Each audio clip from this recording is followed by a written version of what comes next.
good morning. We'll start with the pledge. I pledge allegiance to the flag of the United States of America and to the republic for which it stands, one nation, under God, indivisible, with liberty and justice for all. Commissioner Smith, will you open in prayer? Lord, as we come to you this morning, we thank you for the opportunity to come together and do the business of the county. We ask that you'd guide us, that we would do the right things in the right direction and see your will done in the things that we're working on here today. Thank you, Lord, for the opportunity. Be with us, watch over us, guide us, keep us. We ask these things in your name. Amen. Amen. Thanks, sir. All right. Jumping right on in to approving the meeting minutes of October 16th. I make a motion we approve the minutes. And I will vacate the chair in a second. Mr. Smith? Aye. Mr. Powell? Aye. In the matter of request for appropriation of funds, Any comments or questions on item 2? I make a motion we approve the request for appropriations. I'll second. Mr. Smith? Aye. Mr. Powell? Aye. In the matter of request for appropriation transfer of funds, Any comments or questions on item 3? Make a motion we approve the request for transfer of funds. Second. Mr. Smith? Aye. Mr. Powell? Aye. In the matter of notification from the Ohio Department of Taxation regarding permissive sales tax, All right, we got our sales tax for August 2025. Sales local 927,866 or 927,886. Sales actual $463,784.06. Total $1,391,670.86. This is an increase of $138,582.88 more than what happened in August of 2024. We still, once again, our primary focus here is to ensure that we stay in the black, and it's always good to see up months when it comes to revenue. Some of our concerns as we're talking to office holders still is that there's several different items that could drastically impact the county and the county budget. One of those being the continued discussion around the property taxes in Columbus. We don't know how that could impact us. There's definitely movement at the legislature to do something. We're kind of waiting to see exactly what that something is. And while that impacts the county, it greatly impacts the schools. And I know there's a lot of concern there, and rightfully so. Most property taxes goes to taking care of our schools. That's the primary funder for a lot of the education. And Commissioner Smith, you know this better than I, being in that world. But when we start talking about property tax, there has to be reform. Don't disagree with that. But the nuclear option of removing all property tax, I truly don't think people understand that just yet. And as this item and topic becomes more discussed, I think people will realize that I don't think they're going to be willing to essentially sacrifice the educational system. Should it be controlled? Should we see 20, 30, 40% jumps in property tax that we're seeing across the state? We should not. But at the same time, how do we provide services? And I know the legislator's trying to work on that math and figure out if this goes away, then where does it come from? And there's some pretty sobering numbers, and I don't have them memorized in terms of what would have to happen on sales tax or what would have to happen on income tax. So we're kind of watching. So very significant for the schools and the school systems when we start looking at revenue. Still potential impact to us to roughly $2.5 million if the inside millage would go away completely. So we'll see. So right now we're taking a very guarded approach. There's a lot of momentum here, but in the meantime, a positive month is a good month. Commissioner Smith, I don't know if you have any additional thoughts there. I guess the only additional thoughts that I would have is that it just appears that there's going to be something done on property tax. Yep. Not sure what. We're not sure it's going to be a drastic reduction or a go away to zero or whatever it is. But I would encourage our state legislators who are working on some things to look ahead and try to get something before we get to that point, because it's going to be a drastic impact on especially the rural counties down here, not just us, everything around us, all the counties around us. It's going to be difficult for them to make up for that, no matter what the state throws out there. It's going to be difficult. So I would just encourage them to try to work on something and have something prepared for when this happens. And I know, as you said, there's a movement locally to try to encourage that. And as much as anything else, if we could just educate people to understand what's going to happen. In my position, I would say, yeah, I would love to not pay property taxes. Yeah. But I also understand where the money for those property taxes go, and we need that to continue to operate the services that we do in this county. So anyway, yeah, I agree with you, and the state legislators are working on stuff, and hopefully they will come up with a plan, and we'll watch that closely and see how it goes as we get closer to that day. And having said all that, I'll make a motion, we accept the Ohio Department of Taxation permissive sales report. All right, I'll second. Thank you. Mr. Smith? Aye. Mr. Powell? Aye.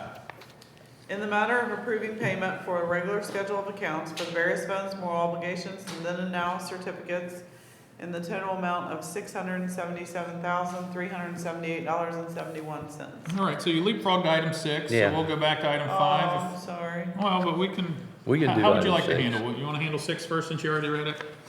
Yeah. All right, great. Any comments or questions on the docket? I'll make a motion to approve the moral obligations and certificates.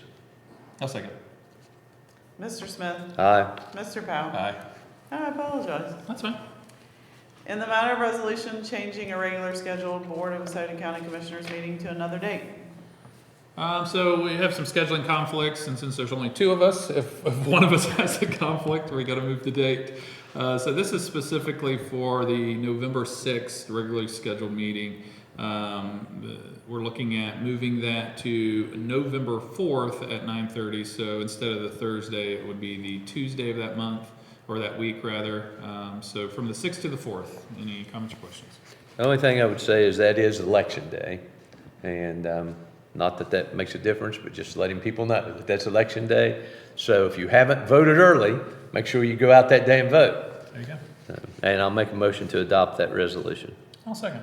Mr. Smith? Aye. Mr. Powell? Aye. In the matter of accepting miscellaneous reports. Any comments or questions on miscellaneous reports? Make a motion, we accept the reports. Second.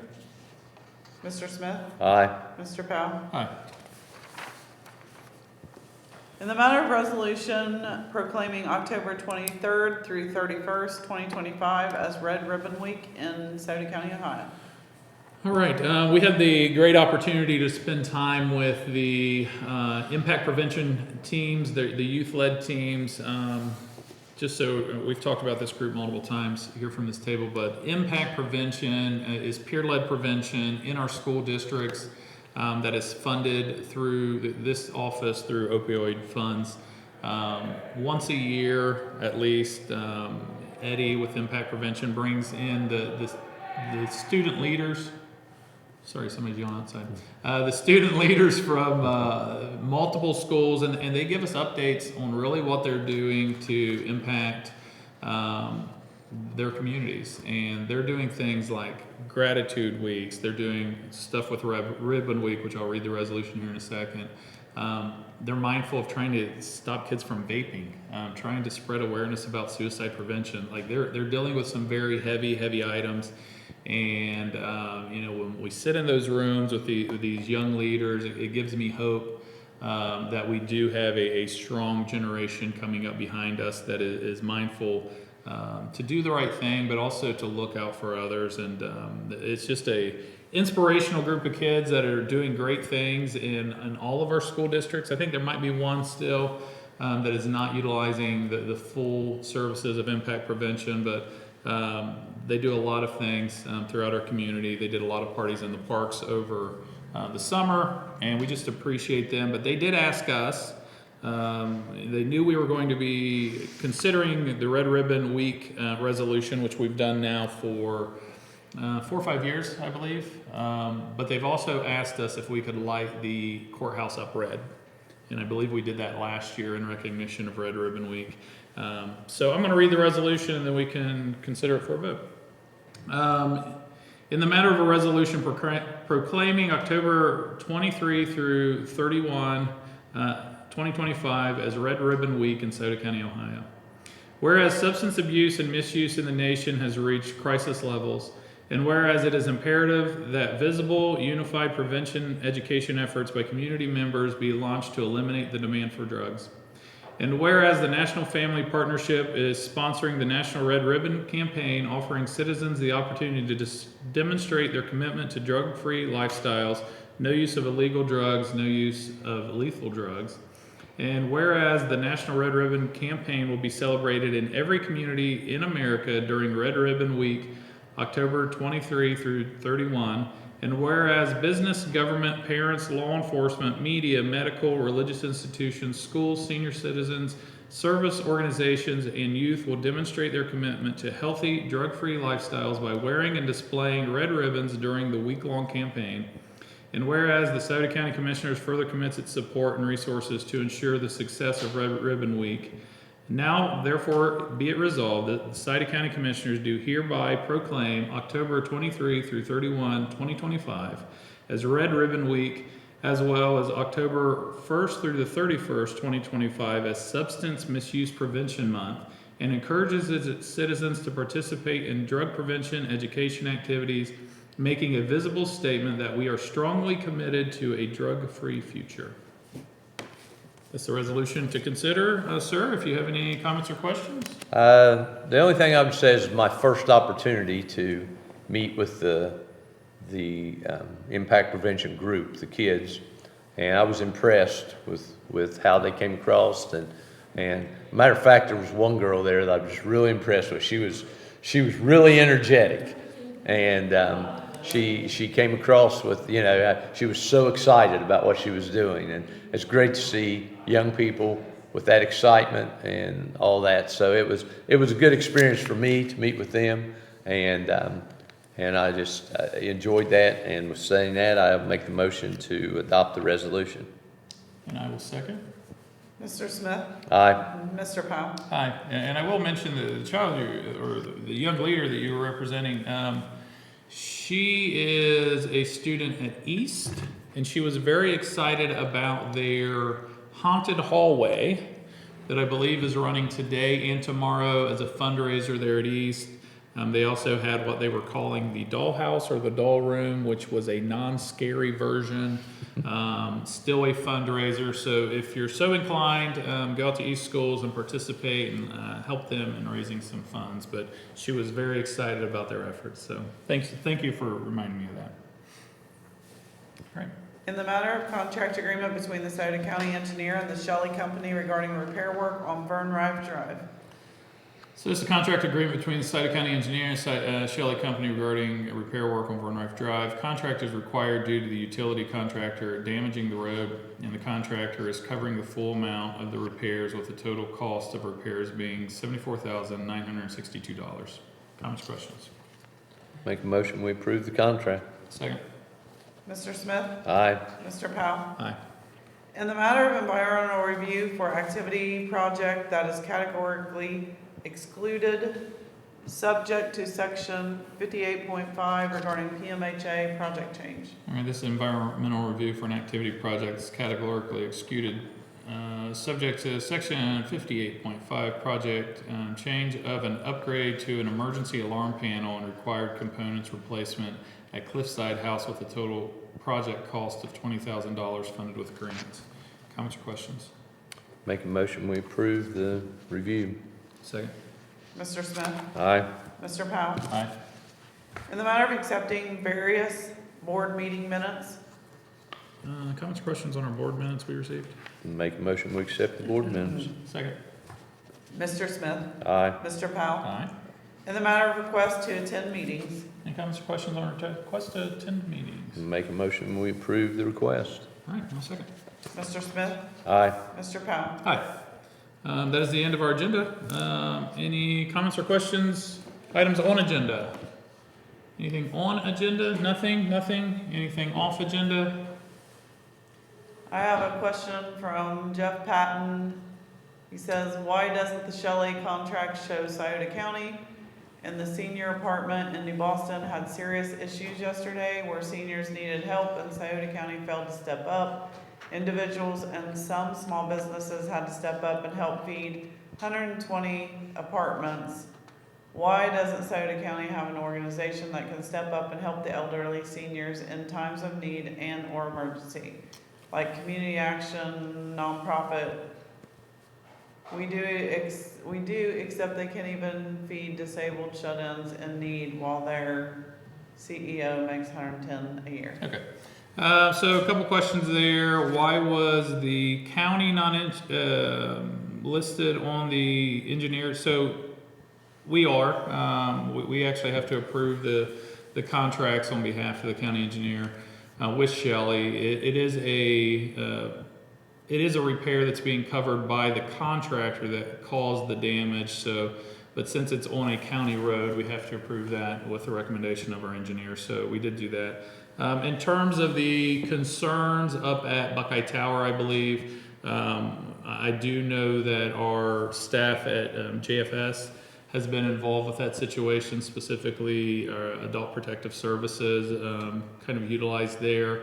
I know other entities have been going up there helping. It is quite frankly, I think it's an elevator issue, a couple elevator issues. I don't know all the details on there. I do have an understanding that the staff there at the towers has been very responsive to their residents and have been running materials and food and whatever else they need up and down the stairs if those individuals are not able to utilize the stairs.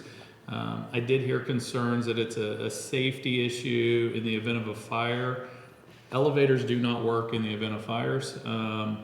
I haven't been through that building, but I know in my world with senior living, most of the times those buildings are built modularly, where if there's a fire in one area, fire doors close, and you have quite a bit more time to get people evacuated. So they're working through it.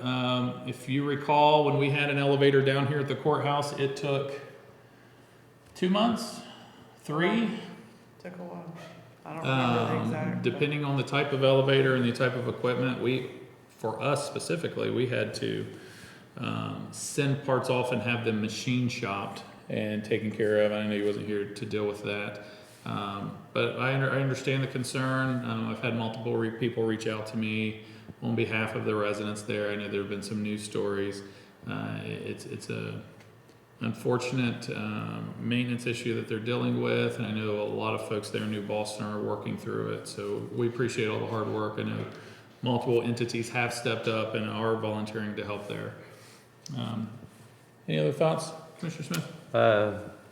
No, I know a little bit about that building, having been around it before, and they have 2 elevators in that building. They're both down. And they're both down. One's been down for a while, and so I don't know why that wasn't addressed earlier. That would be up to the people that own the building and the elevator. But now that the second one's down, they've got a real problem.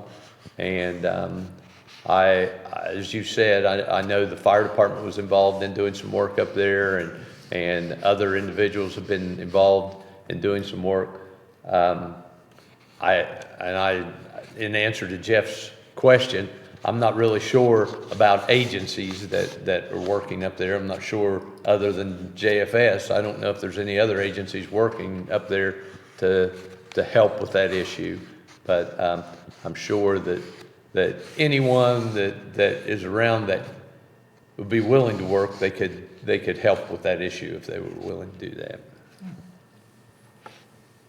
All right, nothing else? Okay. Jeff Patton just has one more comment about the rehabs needing cleaned up, forced out, or at least step up. Yeah, I mean, Jeff, I think most of the community shares your concerns in terms of the recovery housing community. I'm always hesitant to loop them all into the same category, because we have some very good operators and we have some not great ones. I've been to Columbus now 4 or 5 times to work with Representative Pizzulli on House Bill 58. That bill specifically lays out higher standards, making sure that they're certified. It gives the prosecutors in the regions the ability to shut them down.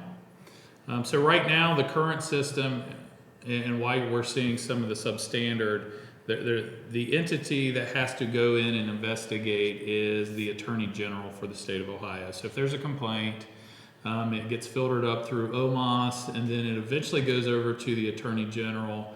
And the folks on the other side of this bill that is not supportive of the bill said, well, we already have a process to address bad performers. It goes through the Attorney General.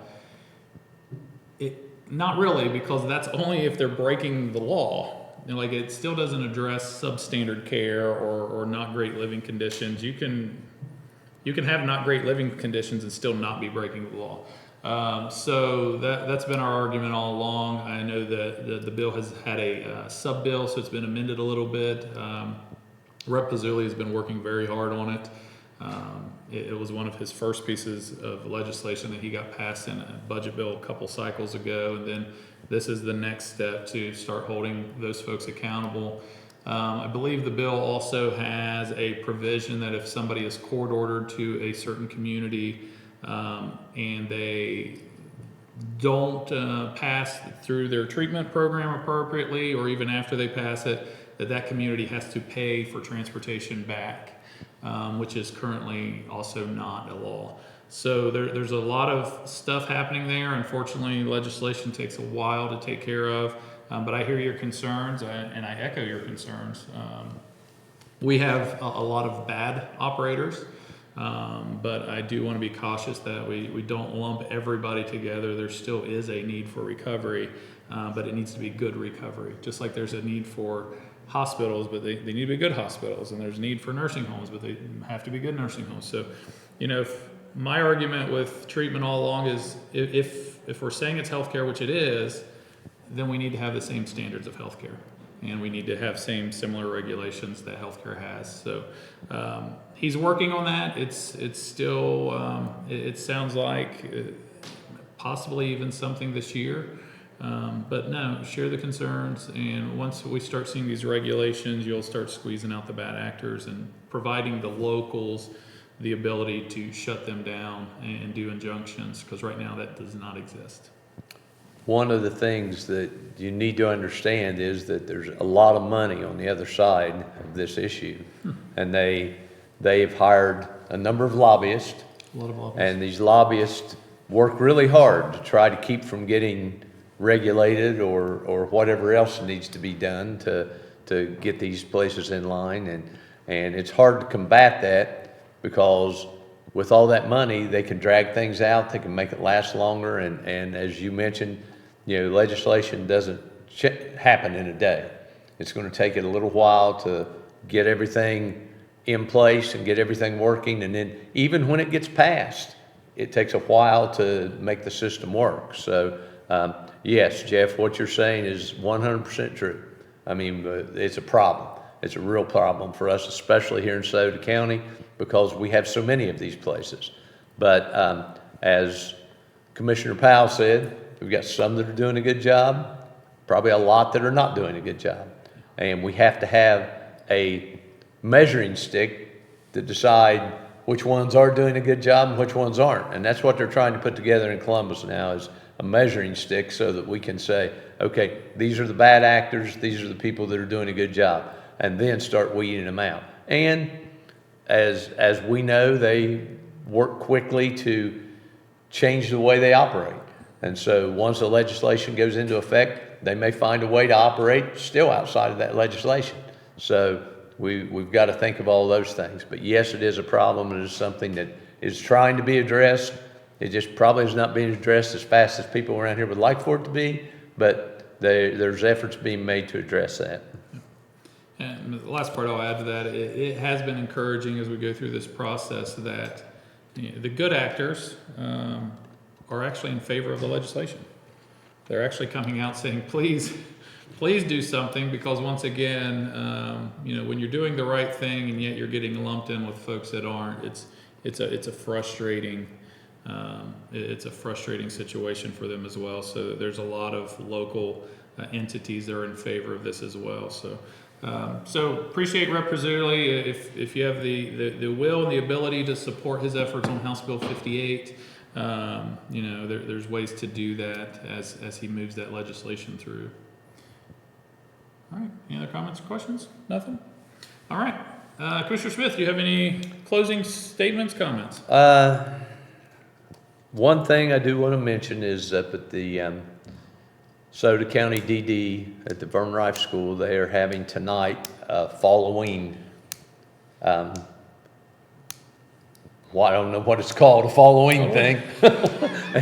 and if it works out the way I want it to, the principal over at Portsmouth High School will get a pie in the face tonight.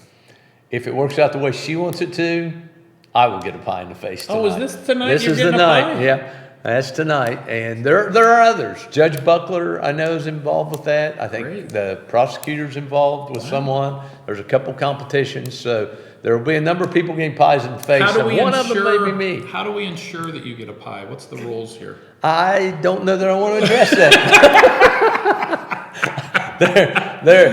Is it a money thing? Apparently, it's an online, you can go on and vote. Oh, okay. And you can vote for, I'm really not sure how, if you vote for the person you want to get a pie in the face, or do you vote for the person you don't want to get the You're pie. being a little cagey there, You will have to get online and read the rules to understand it, because I'm just saying, I would prefer not to be the person to get the pie in the face. But I did volunteer for this, so I'll take it if it comes my way. Fantastic. We'll be praying. And voting, apparently. I have nothing to share. Reminder, next week, trick or treat is on the 31st, which is Friday, 5 to 7. There's a lot of trick or trunks also happening throughout the community, all over. I know JFS is doing their trick or treat event. I believe she sent me that. I'm gonna get in trouble for not announcing. Sorry. While you're talking about that, I do have one other thing. They are having I believe it's I'm not sure what group it is, but outside Webster, they're having an auction for a fundraiser for the Stephen Hunter Hope Fund. Yeah, great. And they're doing that online, so you can go online to whatever, wherever that is at the South Webster Elementary School, and they will be auctioning stuff off, and all the proceeds go to the Stephen Hunter Hope Fund. Perfect.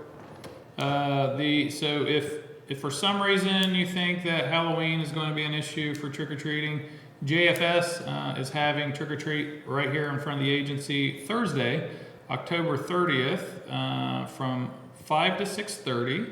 And they're also going to have some touch-a-truck type stuff. So they'll have a fire truck and an ambulance and a snowplow, utility truck, school bus, maybe even a race car. So they do a fantastic job. I think last year they shut down the street and kind of had it blocked off, very safe. But if for some reason Friday doesn't work, there's plenty of other opportunities throughout the community to get some candy. And then make sure the kids are paying their candy tax to the parents. That is important.